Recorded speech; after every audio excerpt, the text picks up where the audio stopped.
سلامونه د سپوږمۍ رادیو درنو اوریدونکو وخت 3 بجې سوی د دې ساعت مهمو خبرونو ته شارغلاست. د سرپرست حکومت اقتصادي معاونیت د اوبلن غاز د تاسیساتو جوړولو کړنلارې او د قانونو سکتور د عوایدو پالیسۍ د مسعودیې د تاییدولو خبر ورکړی. د اقتصادي معاونیت په وینا د دې کړنلارې له مخې باید د اوبلن غاز پلورونکي ټول دولتي او خصوصي شرکتونه د غازو زیرمې له شارونو او د ګڼې ګوڼې ځایونو څخه وباسي او د دې کړنلارې مطابق ورته نوي تاسیسات جوړ کړي. اقتصادي معاونیت دغه راز وایي دغه مسعوده او د دې سربیره د قانونو سکتور د عوایدو پالیسۍ مسعوده د منظورۍ په موخه اقتصادي کمیسیون ته استول سوې ده.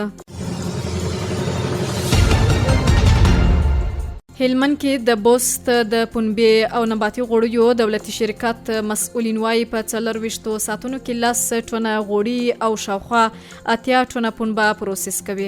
مسؤلین وایي هڅه کوي چې دا کچه نور هم زیاته کړي. د هلمند ولایتي اداره هم د دې شرکت د تولید او ظرفیت لوړونې څخه خوشي شوې او په وینا یې هڅه کوي د بازار موندنې په برخه کې لا ډیر کار وکړي ترڅو تولید سوي غوړي د هلمند سربیره د هیواد نور ولایتونو او ان بهرنیو هیوادونو ته صادر کړي.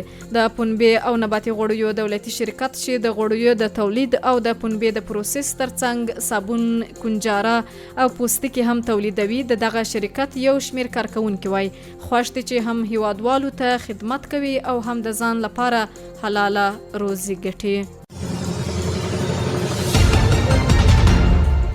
د ننګرهار وادي کرنیز دولتي شرکت له لوري سوې تخنیکي سروې ښیي چې د نورو کانونو په پرتله به سږ کال د زیتونو حاصلات 3 برابره زیات وي چې نږدې ورځو کې به یې د راټولولو لړۍ پیل سي.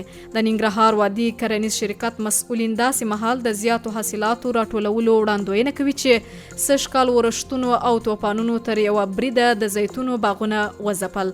په ورته مهال د زیتونو فابریکې امیر اختر محمد هاشمي وایي د اچارو لپاره د زیتونو د دانو راټولول به نږدې ورځو کې پیل سي.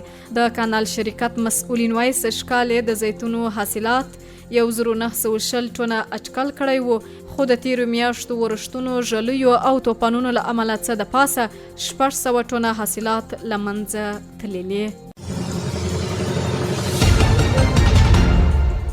د کورنۍ چارو وزارت ویاند پر خپل ټویټر پاڼه لیکلي چې د کورنۍ چارو وزارت د رهبرۍ په مستقیمه لارښوونه یوه کمیټه جوړه سوه څو د هغه حکم تطبیق په جدي توګه وڅاري چې له مخې د هر ډول کیندل سوو څاګانو خاوندان باید د ګواښونو او پیښو د مخنیوي لپاره د څاګانو سرونه په محفوظه توګه بند کړي.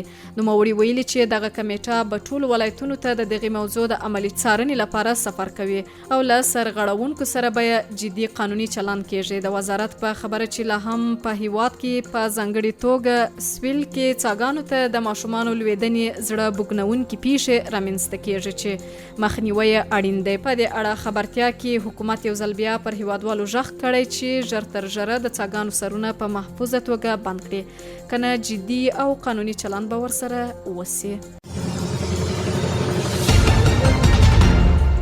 دا و د دې ساعت مهم خبرونه تر بیا ښه وخت.